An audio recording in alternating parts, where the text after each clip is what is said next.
As the fight against ISIS heats up, President Trump is giving U.S. generals more leeway. The president saying the military now has, quote, total authorization. Joining me now is Lieutenant Colonel Michael Waltz. He is a former Green Beret commander, a former counterterrorism advisor to Vice President Cheney, also author of the book Warrior Diplomat, and a Fox News contributor. Thank you so much for talking to us. This is something that President Trump had promised on the campaign trail, that when push came to shove, he was going to leave the issues of national security to the experts. And you point out that military commanders used to complain about White House micromanagement under former President Barack Obama. So then how does President Trump differ in how he manages?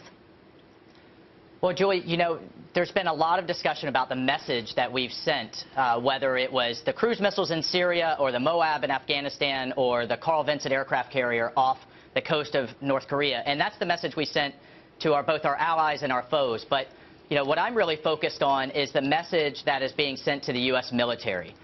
You know, for the dropping of the Moab in Afghanistan, that was at the request of General Nicholson, the field commander.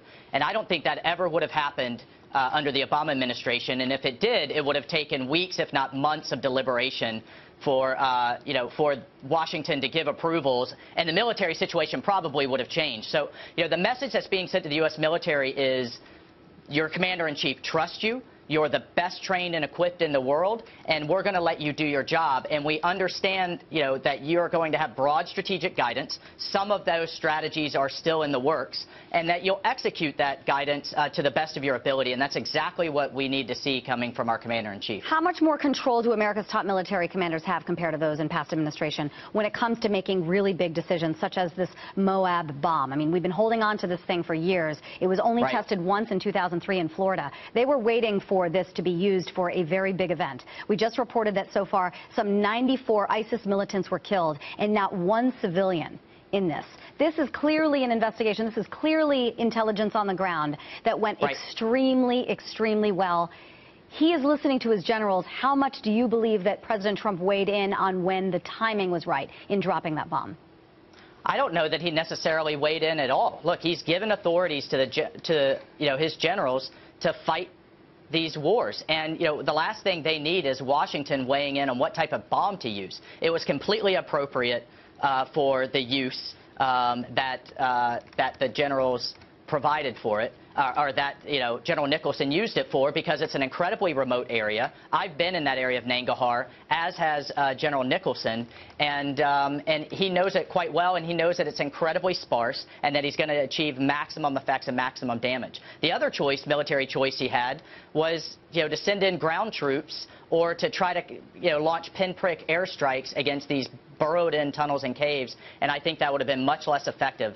You know, the point here is that he was able to do what he's paid to do, and he did it well, and it's incredibly successful, and we're seeing that across the board when you let the military do its job. Absolutely. And when you talk about these plans that are made by generals, such as Defense Secretary Jim Mattis, obviously the plan, the ultimate goal is to defeat ISIS, and it should have been the goal for the last 8 years, but in fact ISIS grew by the thousands in numbers and has managed to take over not Afghanistan, but not only Afghanistan, Syria, where we never actually went out there on the ground. Remember, boots on the ground. That was something that President Obama didn't want to do. And what happened? ISIS grew. That's right. Was micromanaging partly to blame for that, for ISIS growing? Well, I think, you know, a flawed strategy, frankly, and a flawed approach from Washington and from the Obama administration was largely to blame, and that was completely turning our back on Iraq and completely leaving and drawing down in Afghanistan and then announcing that withdrawal years in advance so that our enemies were emboldened and our allies were hedging their bets. That said, once ISIS, you know, kind of exploded onto the scene, there was a large degree of micromanagement. Pilots were complaining that they had clear targets, but that there was a zero defect mentality, zero civilian casualties. If there was even a hint or even the prospect of a civilian casualty, they weren't allowed to drop. And that allowed, ironically, ISIS to continue to grow and kill even more civilians. So I do think it's to blame. And, you know, Julie, I just want to say very quickly, there's a lot of criticism that we're over-militarizing our strategy and our approach here. But diplomacy and military force have to move hand in hand. And things like governance, democracy, and development cannot grow and take hold in an area where people are literally getting their heads cut off, that their families are threatened, government officials are being assassinated. In that type of environment, these other soft power initiatives can't take hold, and you have to move those in tandem, whether it's at the village level or it's at the strategic, nation's capital level. And we're seeing that. We're seeing Vice President Pence employed, Tillerson, the president meeting with heads of state at the same time that our diplomats sit down at the table. They know they have the weight of the United States military standing behind them in a way that we haven't had the last 8 years. Yeah, I got to give it to the military. I got to give it to the generals. I mean, just incredibly impressive to see them pull this all together under 90 days and to accomplish so much is pretty remarkable. Lieutenant Colonel Michael Waltz, thank you so much. Excellent insight. Appreciate it.